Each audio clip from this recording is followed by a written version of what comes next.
16 de abril. Começa agora o programa Hora e a Vez da Pequena Empresa. O advogado Marcos Bernardini comentando sobre procedimentos com reclamações trabalhistas. O professor Edmundo Medeiros esclarecendo alguns pontos sobre autorregularização para os contribuintes do Simples Nacional, além de uma pequena notável especialista em bolsas térmicas. E em nossa sala de visitas, o presidente do Simples, Joseph Cury, recebe o desembargador do Tribunal Regional Federal da Terceira Região, Fábio Prieto. Fique conosco!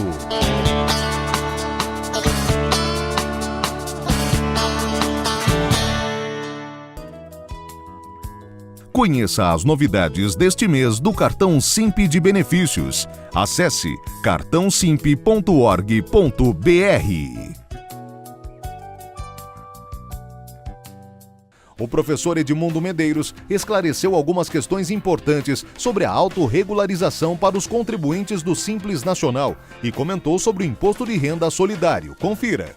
Os empresários, portanto, nesta época do ano, devem estar atentos não apenas ao prazo para o cumprimento de entrega da sua declaração de imposto de renda, mas também ao prazo que a Receita Federal determinou para que as empresas optantes pelo Simples Nacional realizem a sua autorregularização. Esse prazo vai até o dia 20 de abril e significa que tais empresas que tenham qualquer tipo de inconsistência, qualquer tipo de irregularidade, como, por exemplo, uma diferença importante entre o faturamento informado no Simples Nacional e o faturamento decorrente das notas fiscais emitidas. Tais empresas devem estar atentas porque, neste momento, este prazo aberto pela Receita Federal permitirá a autorregularização e, portanto, a permanência de tais empresas no Simples Nacional.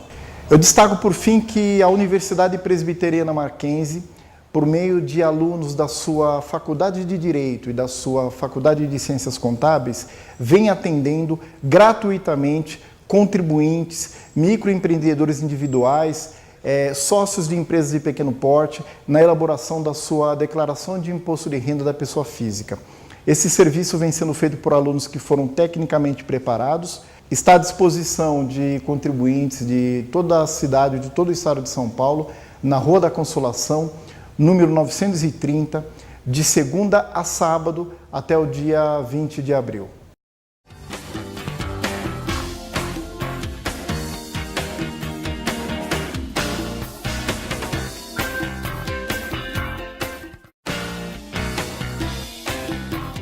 Você sabia? A composição da moeda de R$1 é única. Ela possui um disco interno formado por uma liga de cobre e níquel e um disco externo composto por alpaca, que nada mais é que uma liga metálica formada de cobre, níquel, estanho e prata. Já a moeda de 50 centavos é feita de aço inoxidável, material utilizado nas moedas cunhadas a partir de 2002. Só por estas composições já se explica por que as moedas são mais resistentes do que as células, que são feitas de papel. Essa você sabia? Você já usou uma bolsa térmica? Sabia que ela é usada para manter a temperatura de produtos perecíveis, em geral alimentos? A fabricação dessas bolsas é a especialidade da Pequena Notável desta semana, uma indústria que está na ativa há quase 50 anos. Nós produzimos bolsas térmicas, sacolas promocionais, sacolas de praia, bolsas semitérmicas. 90% da nossa produção hoje é baseada na parte térmica. São sacolas de pequeno, médio e grande porte. O que segura a temperatura interna são as mantas, feitas com sobra de tecido prensado. Para garantir mercado, eles investem em novas tecnologias, custos competitivos, variedade e personalização de seus produtos. Nosso maior pico de produção é quando começa o verão. Praticamente nós começamos isso em setembro e vai até o final do verão. Esse ano, excepcionalmente, estamos indo até agora. Com o calor, o produto não para, acabamos entregando muitas coisas. A sequência de produção começa com o corte do material. Nós temos silkscreen próprio, então sai do corte, vai para o silkscreen, depois vem para a parte de costura na produção. Aí ela é costurada, feita, embalada e despachada para o cliente.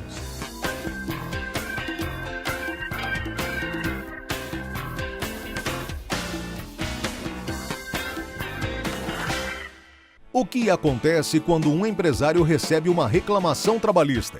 O advogado Marcos Bernardini detalha os procedimentos que devem ser tomados quando isso acontece. Quando então o empresário recebe um comunicado da Justiça, ele recebe então uma notificação. Ele é notificado para comparecer a uma audiência. Essa audiência é o primeiro passo, é então a primeira fase de um processo. E ela pode ser uma audiência chamada de inicial, e vai estar escrito audiência inicial, e nessa audiência o juiz só vai tentar fazer um acordo entre as partes. Ou o juiz pode notificar o empresário para participar de uma audiência chamada de audiência una. Nessa audiência, o juiz vai tentar conciliar, ele vai instruir o processo, ou seja, ele vai ouvir as partes, pegar as provas, ter todas as testemunhas ali presentes e depois ele já vai julgar. Ou seja, quando a audiência é chamada de una, tudo vai se resolver nesse mesmo ato, nessa mesma audiência. Na audiência que o empresário então ele for notificado e deve comparecer, a sua representação pode se dar de duas formas.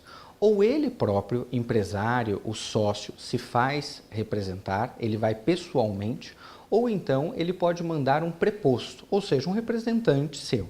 Só que na Justiça do Trabalho, diferente da Justiça Civil, esse preposto necessariamente deve ser um funcionário registrado. Não pode ser um prestador de serviço, não pode ser um contador, não pode ser o advogado, tem que ser um funcionário registrado com carteira assinada. Na Justiça do Trabalho também não há necessidade da representação por meio de um advogado. É óbvio que é muito melhor que a sua representação e a sua defesa seja técnica por meio de um advogado. Mas na Justiça do Trabalho, tanto o reclamante, ou seja, o seu ex-funcionário, como você, empresário, não precisa obrigatoriamente da presença de um advogado. Você pode se fazer representar sozinho, individualmente.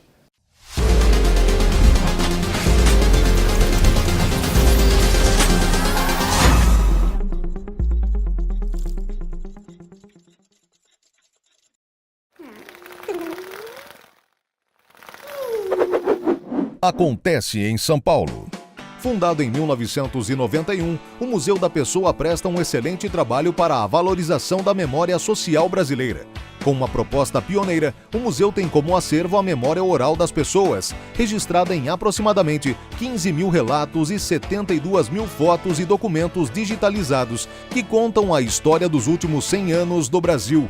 A proposta do Museu da Pessoa é transformar histórias de vida em fontes de conhecimento, referências para pesquisas e matérias-primas para a criação de produtos culturais. Não deixe de visitar e conhecer.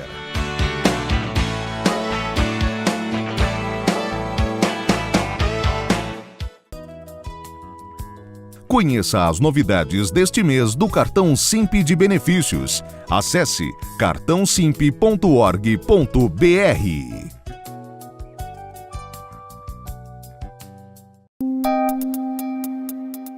Entrevista da semana.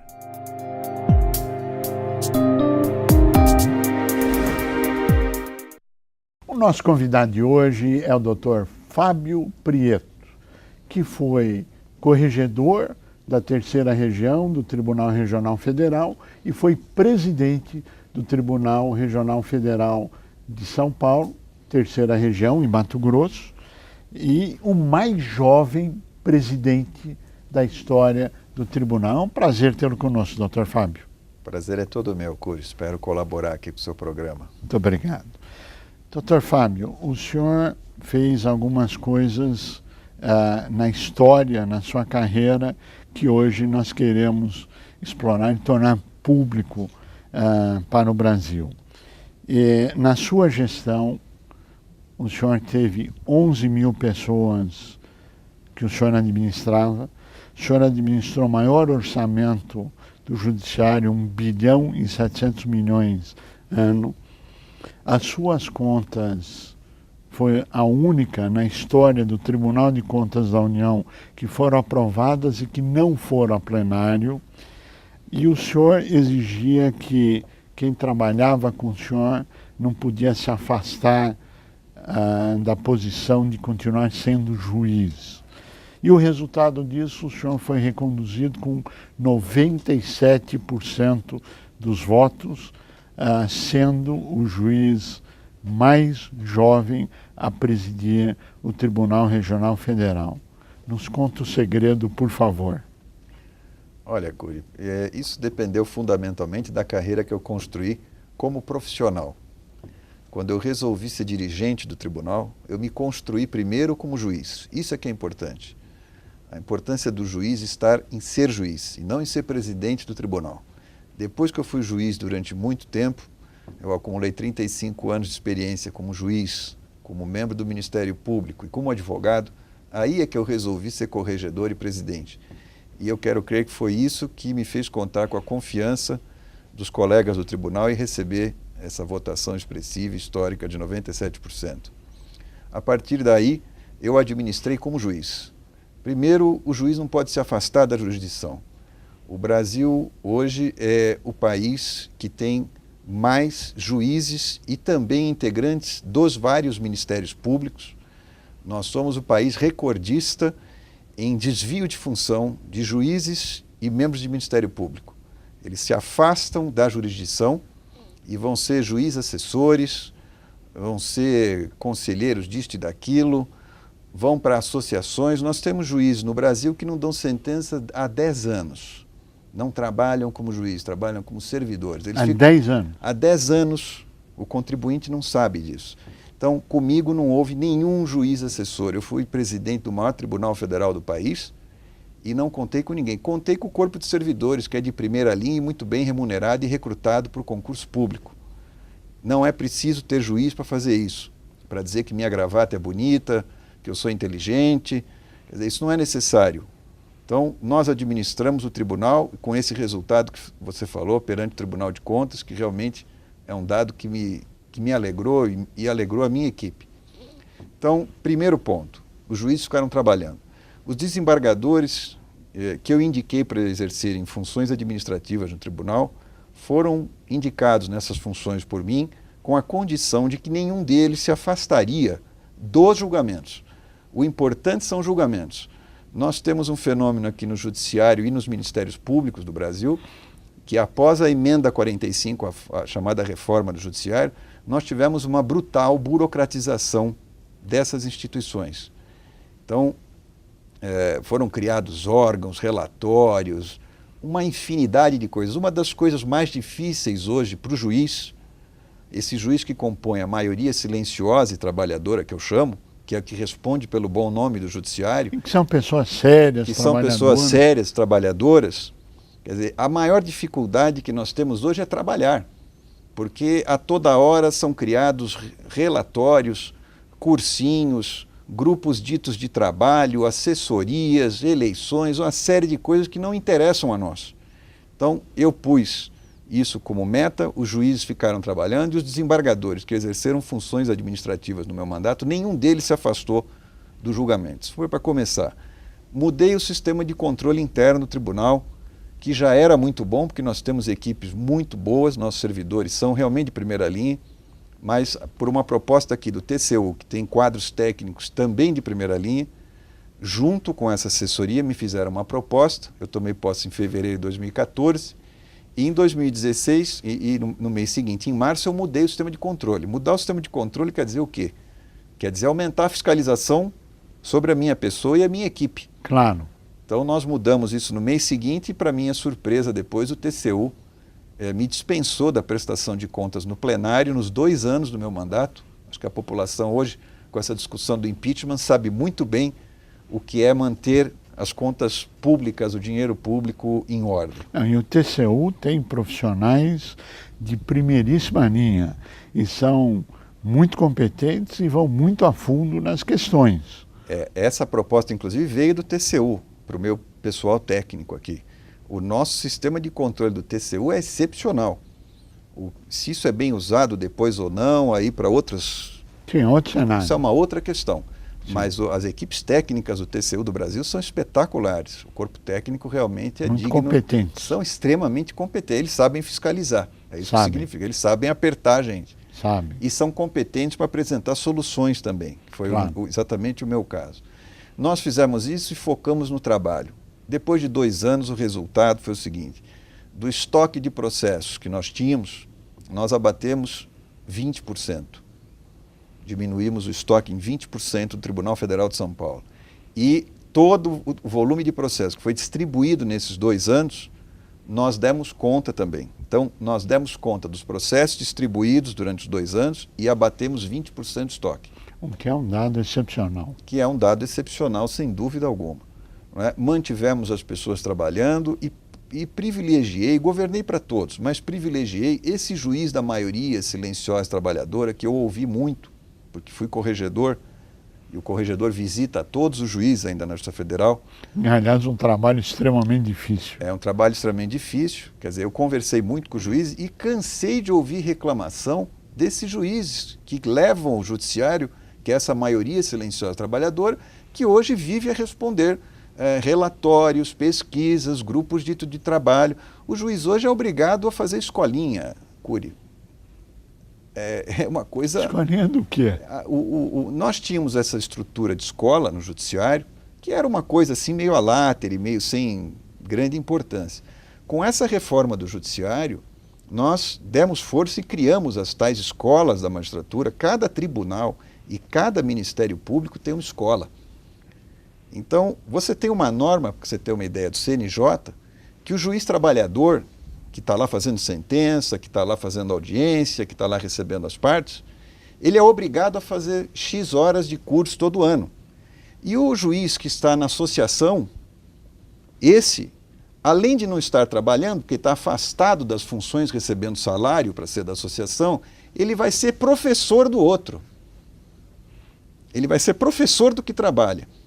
Quer dizer, então, isso além de um custo brutal para o país, nós estamos gastando uma fortuna. Qual é a proporcionalidade em relação aos juízes que trabalham tempo integral e os juízes e procuradores, etc., que... Olha, hoje você tem, a partir da reforma do judiciário, a reforma teve coisas boas, é preciso dizer isso aqui. A reforma é importante, ela deveria ter sido feita, e digo mais, é importante que façamos outra ou outras, não precisamos ter medo não, nós precisamos andar para frente. Claro. Agora, e teve coisas que não foram tão boas. O que nós tivemos aí? Nós tivemos a criação do conselho, nós tínhamos já 2 conselhos de justiça no Brasil, as pessoas não sabem disso. Nós tínhamos o Conselho da Justiça Federal, eu fui membro desse conselho em Brasília há 2 anos, na condição de presidente, e tínhamos o Conselho da Justiça do Trabalho. Quando nós fizemos a reforma, não acabamos com eles, continuamos com os 2, criamos o Conselho Nacional de Justiça e ainda criamos o Conselho Nacional do Ministério Público. Nós temos 4 conselhos de justiça. Somos o único país do mundo que tem isso. Pior, no Conselho Nacional de Justiça, nós não trabalhamos com o conceito de institucionalidade, ou seja, nós não pegamos as pessoas que estavam na cúpula do sistema e pusemos para fazer a supervisão para baixo, que é o conceito de eficiência que se tem Sim. em órgãos constituídos a partir da institucionalidade. O que nós fizemos? Nós criamos um Conselho Nacional de Justiça a partir do conceito de representação. Então, no Conselho Nacional de Justiça, nós temos representantes da Ordem dos Advogados, representantes do juiz de primeiro grau, representantes dos tribunais, representantes dos tribunais superiores. Isso, obviamente, enfraqueceu o Conselho. O Conselho ele tem muita força, às vezes, para fazer o que não deve. E ele não tem força para fazer o que deve. Por isso, nós não conseguimos, até hoje, ter um regime único de remuneração da magistratura, que está na lei. Ele não tem força para isso. Não é? E tem dificuldades, às vezes, com outras coisas que são importantes. Como ele não conseguiu fazer isso, o que ele fez? Ele se burocratizou enormemente. Bem, eu queria, usando a tua experiência acumulada, falar um pouquinho hoje do que acontece com o empresário, a sua responsabilidade, quando ele encerra uma empresa, quando tem uma empresa aberta, etc., da responsabilidade subsidiária e da responsabilidade solidária em relação aos quesitos tributários. Qual a sua avaliação de tudo isso? Olha, eu não vou te dar a minha avaliação, eu vou te dizer qual é a experiência dos países nessa ligação do jurídico com o econômico. Sim. Se você pegar os estudos comparativos internacionais, os países que são mais rigorosos em aplicar essa responsabilidade solidária ou subsidiária para os empresários, pessoal, né, e os que são mais rigorosos são os que têm as economias menos pujantes. Os países que têm economias mais pujantes, não é que eles não apliquem isso, não é que o empresário é intocável, não. Ele é alcançado lá pela lei. Ninguém é intocável. Não existe isso. O empresário responde também. Claro. Agora, isso é feito com cuidado. Quer dizer, é compreendido que o empresário tem que ter uma certa proteção. Todos os países põem um limite entre proteção e responsabilidade. Agora, há uma clara ligação entre o avanço econômico e a criação dessa responsabilidade mais ou menos estrita. Então, nós precisamos tomar muito cuidado com isso. Quando o Supremo Tribunal Federal era o órgão judiciário que definia isto, ele jamais permitiu, por exemplo, que na dívida fiscal o empresário fosse alcançado sem a demonstração de alguma atitude dolosa ou quebra de contrato. O Supremo hoje não trata dessa questão. Isso foi colocado para tribunais federais e tribunais superiores, tribunais de justiça, etc. Hoje nós temos uma jurisprudência que é contra contra esse sócio. Isso é muito mal para o país. Isso é muito perigoso e ruim. Isso é ruim. E não precisa nem olhar o Brasil, é só olhar a experiência internacional. Quer dizer, não é que alguém tem que ser intangível, soberano ou inacessível. Não é isso. Disso. Quer dizer, agora há que ter a demonstração da quebra de contrato ou de uma atitude dolosa. Quer dizer, não é porque o sujeito quebrou que ele pode ser alcançado pela responsabilidade pessoal. Não é? Isso é extremamente contraproducente, sobretudo quando o empresário vai à falência e não se trata da falência maliciosa. Se trata da falência ou porque o mercado não deu financiamento, ou porque ele não tinha experiência, ou porque ele escolheu um ramo de negócio que era inviável ou se inviabilizou no curso do tempo. Quer dizer, essas falências que não são dolosas, você não deve desmotivar o empresário. O sistema, ao contrário, ele deve motivar o sujeito para retornar para o mercado. E essa questão da responsabilidade, ela funciona como uma trava. Se eu amarro o empresário, se eu deixo a empresa acabar, mas eu amarro a responsabilidade eterna do empresário pelas dívidas que ele fez quando quebrou, ele não volta para o mercado. Ou pior, como eu vi no fórum, ele volta, aí ele parte para abrir empresa com laranja, aí ele arruma o segundo processo. Ele se prejudica mais ainda. E isso não é bom para o país. No próximo programa, nós continuaremos com o Dr. Fábio Prieto, que tem muito mais a nos dizer sobre o tema. E a você que esteve conosco, nosso mais profundo agradecimento, com a certeza que estaremos juntos na semana que vem. Até lá!